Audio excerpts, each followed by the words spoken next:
ये सत्य है कि कलयुग में केवल नाम जप से ही सब कुछ सिद्ध हो जाएगा, परंतु हमारे सामने सबसे बड़ी चुनौती यह है कि इस नाम जप में हमारी रुचि कैसे उत्पन्न हो।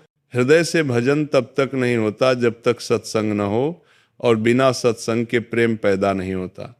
इसीलिए संतों ने जोर दिया है कि चाहे क्षण भर के लिए ही सही, भजन को कभी छोड़ना नहीं चाहिए और इसे एक दृढ़ नियम की तरह धारण करना चाहिए। यदि हमें साक्षात भजनानंदी महापुरुषों का संग न मिल सके तो आज के युग में हम तकनीक का सहारा लेकर मोबाइल पर उनकी अमृतमयी वाणी सुन सकते हैं। जो हम बार बार सुनते हैं वही हमारे मन में बैठ जाता है और उसी का मनन शुरू होता है।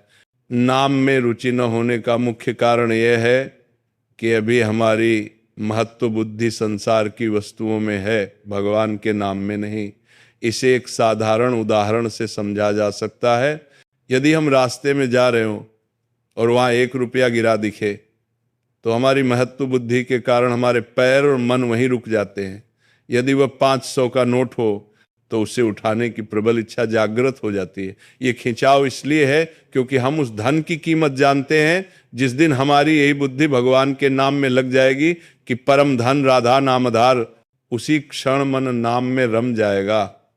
हमें यह स्वीकार करना होगा कि नाम से बड़ा न कोई बल है, न कोई ज्ञान, न कोई संपत्ति और न ही कोई पुण्य। यहाँ तक कि भगवान से भी बड़ा भगवान का नाम है, क्योंकि भगवान ने तो अपने अवतार काल में कुछ ही जीवों को तारा, लेकिन नाम ने तो युगों युगों से करोड़ों को तारा है और भविष्य में भी तारता रहेगा। जब हम निरंतर सत्संग सुनते हैं और नाम की महिमा का रसास्वादन करते हैं तभी हमारी रुचि बढ़ती है। इसीलिए मानस में कहा गया है कि पहली भक्ति संतों का संग है। इसके साथ ही हमें उन शास्त्रों का स्वाध्याय करना चाहिए जो नाम महिमा से भरे हुए हैं, जैसे श्रीमद् भागवत, रामचरितमानस और गीता प्रेस की छोटी छोटी पुस्तिकाएं। अभी समस्या यह है कि हमें नाम महिमाशाली नहीं दिखाई देता। कोई स्वादिष्ट भोजन मिल जाए या कोई पुराना मित्र मिल जाए तो हम नाम जप को किनारे रख देते हैं, क्योंकि हमारी प्राथमिकता अभी सांसारिक सुख है। लेकिन जिस दिन नाम की महिमा समझ आ गई उस दिन आप मित्र से बात करते हुए भी भीतर ही भीतर राधा राधा या अपने इष्ट का नाम जपते रहेंगे। नाम का असली महत्व तब समझा जाता है जब कोई आपको तीनों लोकों का वैभव या ब्रह्मलोक की लक्ष्मी देने का वादा करे और बदले में सिर्फ आधे पल के लिए नाम छोड़ने को कहे और आप उस वैभव को लात मार दें पर नाम न छोड़े।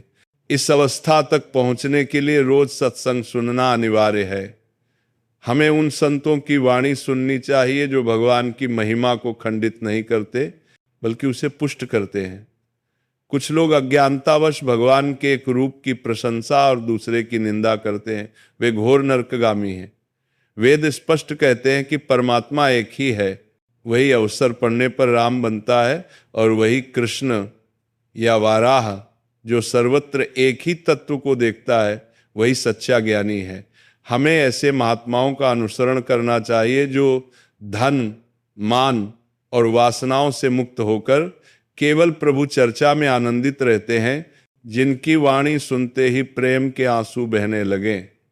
यदि शुरू में नाम जपने में मन न भी लगे तो भी इसे एक औषधि की तरह जबरदस्ती जपते रहना चाहिए।